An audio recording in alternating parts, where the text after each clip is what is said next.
Hi, it's Chloe Bruce once again talking about mental health in the UK and her own diagnosis of schizophrenia. I've discussed stigma and hate surrounding the diagnosis in many previous videos, and also a bit about my career and a bit about my speciality, Russian natural gas politics and the global gas industry. First, I'd like to thank my viewers. I'm very pleased. Not only have I totaled over 1,200 views in my first month, at the moment about 80%, coming up to 80% are from overseas. So I'm very pleased with all these overseas viewers. So thank you very much for watching so far, and of course to the subscribers. So I've said that I've already discussed how I was in hospital, psychiatric ward, for 4 times, 2 under section and 2 voluntarily. And today I'm going to discuss my final stay in hospital, my last day. And I don't intend to go back. As you can imagine, it will be against my will if I end up in hospital again. And this was also in Springfield Hospital, but a different ward, a less high security ward called Lotus Ward. And I went in voluntarily after suffering horrific side effects from my jab, an antipsychotic medication I was being jabbed with. I wasn't used to it, and I was about to go back onto my usual drug, which was better for me. And there was an overlap for a while between these 2 drugs, and now I'm on, thankfully, my usual drug and feel much better, and I stopped having the jabs some while back. So it's not that long. I'll just read a short description. It was only a few days, getting on for a week in Lotus Ward. So I should like to discuss the last of my stays in psychiatric ward, Lotus Ward. On this occasion, I entered the Lotus Ward in Springfield Hospital, and at first glance it seems like a more open ward. But don't expect to be allowed out while you're in. You go in voluntarily, and then they just trap you in there.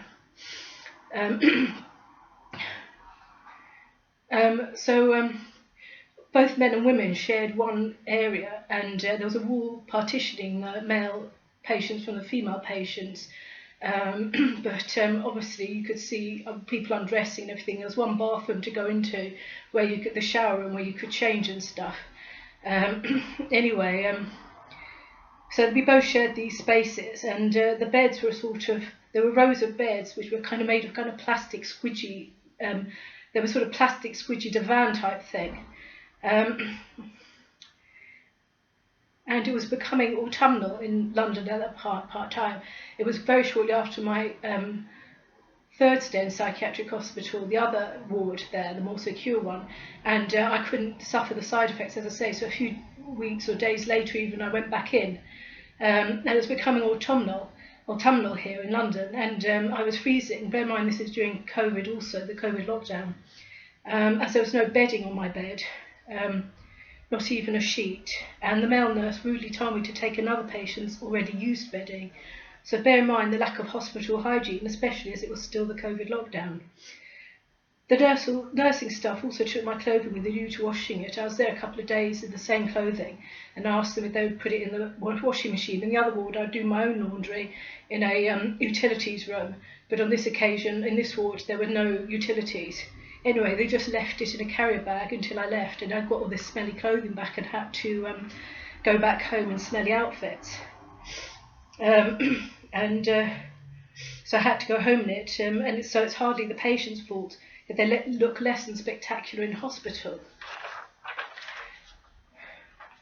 So I was there for nearly a week, and meanwhile, about meals, I was stuck in there. I had to microwave my meals in a bizarre kitchenette, which was situated in the actual ward itself. There was only one vegetarian option open, so I had to microwave a sort of ready-made chickpea curry each day, and that's all I had. And then they say, we're not healthy, we're not the healthy ones. I don't know why they think that type of diet would be sustainable longer term. I've had a history of vitamin D deficiency also. They do not consider medical technicalities or the medicine of being incarcerated in wards at all. So I finally saw a doctor who commented on my weight, even though I was at perfectly healthy weight, saying, "Have you lost weight in hospital?" I said, "No, I haven't. I'm just wearing lighter clothing, and I was still a healthy weight." And he said, "Oh yes, you were in your skinny leggings." And I think he was referring to the leggings I'd worn in my previous stay in the other ward that I've just mentioned. but I hadn't even ever met this man, so how would he know what I was wearing? He didn't even come onto the ward. And now I'm wondering how much gossip they have about people's clothing as in wards. And there was nothing special about these leggings, they're just black leggings. I'm actually starting to wonder if it wasn't peeping or something like that in at the female patients, or even male patients, of course. Anyway, I've already described how my libelous notes discuss quite incorrectly that I'd spent time in Berlin, and also how there are other anti-Semitic comments. I'm a Christian, but I am of Slavic Jewish heritage from my mother line, and they seem to be fixated on race and that kind of thing. I don't know how it should be relevant unless the patient seems to think it's relevant. I never said it was, for me personally, in that sense. And they said I spent time in Berlin, defecated in my kitchen sink, ate my own excrement, and all kinds of things. So I'd already seen in my notes they'd mentioned this Berlin situation. I'd complained several times about it, and they refused to remove it. So this doctor asked, have you spent time in Berlin? I had to give a straightforward answer. No, I didn't spend time in Berlin. I spent 2 days there in my early 20s. You know, I'm well into middle age now.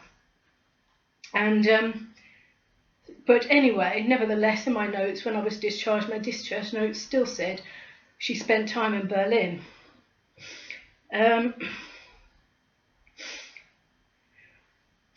Whatever way you think about it, this type of chit-chat and medical discussion is yet another waste of everyone's time and money. And I should like to point out, I'm wondering if the BBC Three hadn't passed around footage of me on the ward. I've already complained about their filming of me against my consent, and they have to understand where a person's mind goes at that point. But anyway, yes, so I was discharged, and there were yet more inaccuracies in my notes.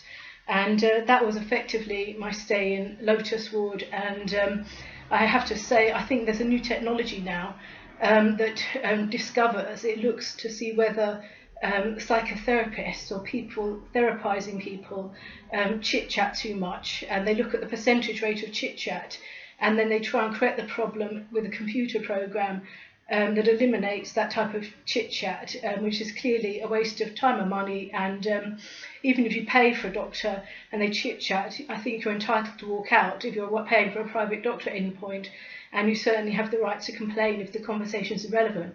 And I should like to point out that this particular doctor didn't seem to care for any medical issues whatsoever. I don't know why he had to just try and look for leverage on me in the usual way, anything to discredit me or criticise me. And I will try and put links into other videos describing my stays on other psychiatric wards. And I have every intention now of staying out of the hospital if I possibly can. And that is, you know, something I'm trying to alert the authorities to. Please, just don't put me in hospital again. And there was no excuse other than this drug side effect. And I'll talk more about the inefficiencies of the National Health Service of Britain. And I think it's becoming an increasingly unpopular structure to health and healthcare in this country. Anyway, I'll stop there. As you can see, it was a short stay. There's more I can say, but I'll put it in a kind of different context in further videos. Thank you very much for watching, and I hope you'll have a lovely time today or tonight.